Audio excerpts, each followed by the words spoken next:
Manchu Manoj Mounika politics లోకి రానున్నారా? భూమా మౌనిక రాజకీయ వారసత్వం పుంజుకుంటున్నారా?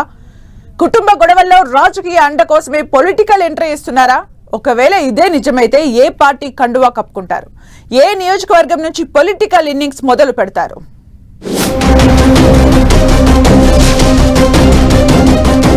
Manchu Manoj Mounika political entry ఖాయమా? టీడీపీలోకి వెళతారా? జనసేనకు జై కొడతారా? నంద్యాలను ఎంచుకుంటారా? ఆళ్లగడ్డ నుంచి నిలబడతారా? వారం నుంచి మంచు ఫ్యామిలీ వ్యవహారం తెలుగు రాష్ట్రాల్లో హాట్ టాపిక్ గా మారింది. మోహన్ బాబు కుటుంబ ఆస్తుల లొల్లి రోడ్డెక్కి పోలీస్ స్టేషన్ కు చేరింది. ఇప్పుడు మంచు ఫ్యామిలీ వ్యవహారంతో కొత్త గాసిప్ వినిపిస్తోంది. మంచు మనోజ్ భూమా మౌనిక రెడ్డి పొలిటికల్ ఎంట్రీ ఇస్తున్నారనే వార్త నంద్యాల జిల్లాలో రీసౌండ్ చేస్తోంది. భూమా ఫ్యామిలీ మొదటి నుంచి రాజకీయాల్లోనే ఉంది. ఇప్పటికే భూమా అఖిల ప్రియ భూమా రాజకీయ వారసురాలిగా ఉంది. ఇటు మంచు ఫ్యామిలీ కూడా పాలిటిక్స్ కొత్తేమీ కాదు. ఉమ్మడి ఆంధ్రప్రదేశ్ రాష్ట్రంలో మోహన్ బాబు టీడీపీ తరపున రాజ్యసభ సభ్యుడిగా కొనసాగారు. ఆ తరువాత టీడీపీకి దూరంగా ఉంటూ 2019 ఎన్నికల ముందు వైసీపీలో చేరారు. వైసీపీ తరపున ఎన్నికల ప్రచారంలోనూ పాల్గొన్నారు. అంతేకాకుండా మంచు విష్ణు భార్య జగన్ కు దగ్గరి బంధువు. దీంతో ఇరు కుటుంబాలకు మంచి సంబంధాలున్నాయి. అయితే వైసీపీ అధికారంలో ఉన్నప్పుడు మోహన్ బాబు మంత్రి పదవి ఆశించినా దక్కకపోవడంతో పార్టీకి కాస్త దూరంగా ఉంటూ వచ్చారు.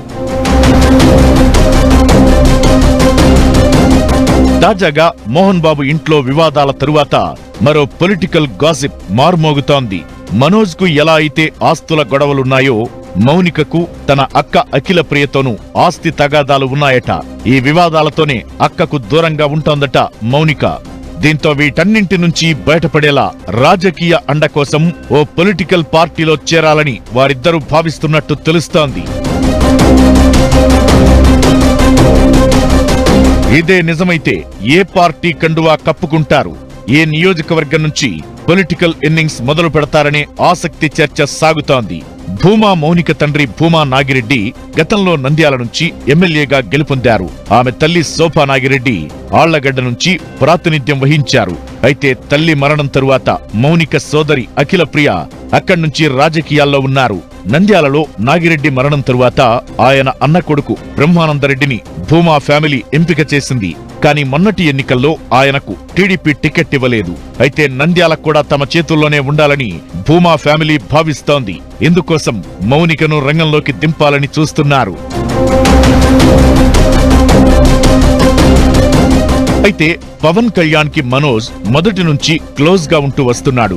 ఇటు మోహన్ బాబుకు చెక్ పెట్టాలంటే ఇప్పుడున్న పరిస్థితుల్లో జనసేనలో జాయిన్ అవ్వడం బెటర్ ఆప్షన్ అని మనోజ్ మౌనిక ఆలోచిస్తున్నట్టు తెలుస్తోంది.